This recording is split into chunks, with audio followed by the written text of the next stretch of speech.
But if you didn't understand the company, if you're just buying on the fact the stock had gone from 26 to 16, and then it got to 10, what would you do when it went to 9? What would you do when it went to 8? What would you do when it went to 7? This is the problem that people have, is they sell stocks because they didn't know why they bought it, then it went down, and they don't know what to do now. You flip a coin, you walk around the block, what do you do? Today, we are learning from one of the greatest investors in history. Peter Lynch was a legendary mutual fund manager at Fidelity Magellan Fund. He achieved a 29% annual return, absolutely crushing the stock market over 13 consecutive years. During that period, he managed to grow the fund's size from $18 million to $14 billion. Afterwards, he retired early at 46 years old. And now, Mr. Lynch is sharing with us how to make millions during a stock market crash, a very important thing to know in today's economic conditions. You should study history, and history is the important thing you learn from. What you learn from history is the market goes down. It goes down a lot. The math is simple. There's been 93 years a century. This is easy to do. The market's had 50 declines of 10% or more. So 50 declines in 93 years. About once every 2 years, the market falls 10%. We call that a correction. That means that's a euphemism for losing a lot of money rapidly, but we call it a correction. And so 50 declines in 93 years, about once every 2 years, the market falls 10%. Of those 50 declines, 15 have been 25% or more. That's known as a bear market. We've had 15 declines in 93 years. So every 6 years, the market's going to have a 25% decline. That's all you need to know. You need to know the market's going to go down sometime. If you're not ready for that, you shouldn't own stocks. And it's good when it happens. If you like a stock at 14 and it goes to 6, that's great. You understand the company, you look at the balance sheet, and they're doing fine. And you're hoping to get to 22 with it. 14 to 22 is terrific. 6 to 22 is exceptional. So you take advantage of these declines. They're going to happen. No one knows when they're going to happen. It would be people tell you about it after the fact that they predicted it, but they predicted it 53 times. And so you can take advantage of the volatility in the market if you understand what you own. One of the things I find a rule, a couple of rules I want to throw out that I find useful, excuse me, is a lot of times people buy on the basis the stock has gone down this much, how much further can it go down? I remember when Polaroid went from 130 to 100, people said, here's this great company, great record. If it ever gets below 100, just buy every share, and it did get below 100. A lot of people bought on that basis saying, look, it's gone from 135 to 100. It's now 95, what a buy. Within a year, it was 18. And this is a company with no debt. I mean, this is a company, it was just so overpriced, it went down. I did the same thing in my, I think my first or second year of Fidelity. Kaiser Industries had gone from $26 a share to 16. I said, how much lower can it go? It's 16. So I think we bought one of the biggest blocks ever on the American Stock Exchange of Kaiser Industries at 14. I said, it's gone from 26 to 16. How much lower can it go? Well, at 10, I called my mother and said, Mom, you got to look at this Kaiser Industries. I mean, how much lower can it go? It's gone from 26 to 10.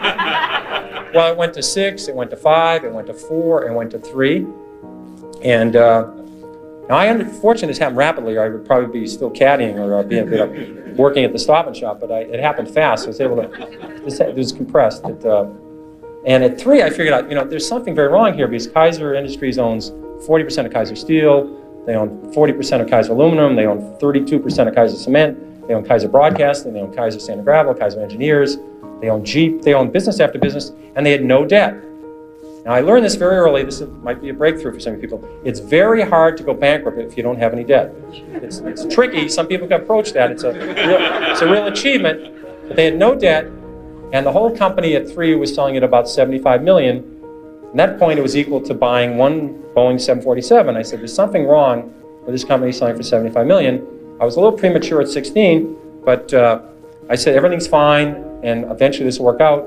And what they did is they gave away all their shares to their shareholders. They passed out shares in Kaiser Cement, they passed out shares in Kaiser Aluminum, they passed out their public shares in Kaiser Steel, they sold all the other businesses, and you get about $50 a share. But if you didn't understand the company, if you're just buying on the fact the stock had gone from 26 to 16, and then it got to 10, what would you do when it went to 9? What would you do when it went to 8? What would you do when it went to 7? This is the problem that people have, is they sell stocks because they didn't know why they bought it, then it went down, and they don't know what to do now. Do you flip a coin? Do you walk around the block? You know, what do? Are you concerned about the volatility in the financial markets today? Do you think something needs to be done to reduce it? I love volatility. I think I remember when in 1972 the market went from down dramatically, and Taco Bell went from 14 to 1. They had no debt. They never had a restaurant close, and I started buying at 7, but I kept on to it, and it went to 1.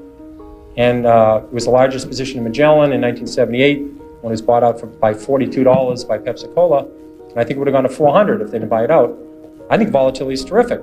I think these callers are very important. I don't think the market going up 80 points one day and down 80 the next is a good thing for the public. I think that's not a very good thing. But I think all of these callers and all these other things, to keep the volatility down each day is important. But the market's going to go up and down.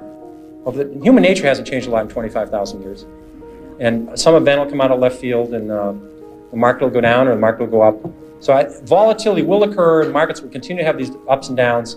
I think that's a great opportunity if people can understand what they own. If they don't understand what they own, they can own mutual funds, try and figure out mutual funds they own, and keep adding to it.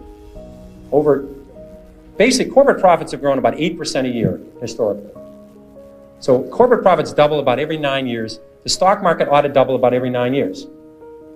So I think the next market's about 3,800 today, 3,700. I'm pretty convinced the next 3,800 points will be up. It won't be down. The next 500 points, the next 600 points, I don't know which way they're going. So the market ought to double in the next 8 or 9 years. It ought to double again in the 8 or 9 years after that. Because profits will go up 8% a year, and stocks will follow. That's all there is to it. October has always been a special month. I remember in 1987, I was very, I was very convinced that the market was not in trouble, and I didn't worry about things. And Carol and I had planned this great golf vacation to Ireland, and we're going to visit one course and stay at a little house and visit another, go all along the west coast of Ireland and play golf. And we left on a Thursday night, and the market went down 55 points that day, which was not too good. And the next day we got to Ireland, because of the time difference, we completed our day, and I got back to the hotel and I called in. The market had gone down 112 on Friday. I said to Carolyn, I think if the market goes down on Monday, we're going to have to go back. And so we stayed there for the weekend. And on Monday, the market went down 508 points, and my fund went from, I think, 12 billion to 8 billion. And that gets your attention, in two working days. I said at the end of this week, I'd be have no fund. Now, there wasn't a lot I could do. I mean, here I was on Monday, because the market didn't open, by 12 o'clock it was, in Ireland, it was still 7 o'clock in New York. So we did spend that day, and we played around golf in the morning, and then we went somewhere and sort of watched the market deteriorate. And I did come back. There wasn't nothing I could do. I mean, just nothing I could do about it. But I think my shareholders, if they called up and they said, well, what's Lynch doing? They said, well, he's on the 6th hole, and he's, he's even par up to now, but he's in a trap. This could be, this could be a triple bogey here. This could be a big inning. And I don't think that's exactly what they want to hear. So I could do something about this damn thing. So I came back home and suffered with everybody else. And fortunately, I was very consistent. The market went down when I ran Magellan. On 13 years, the market went down 9 times, and every time the market went down, Magellan went down. I was 9 for 9, and because it's very important. This is another one of these numbers you ought to write down.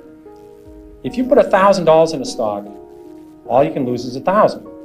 I've done that several times, and but if you're right, you can make 5,000, 10,000, 20,000. So this business, you don't have to be right 1 out of 2 times. You can be right 1 out of 4.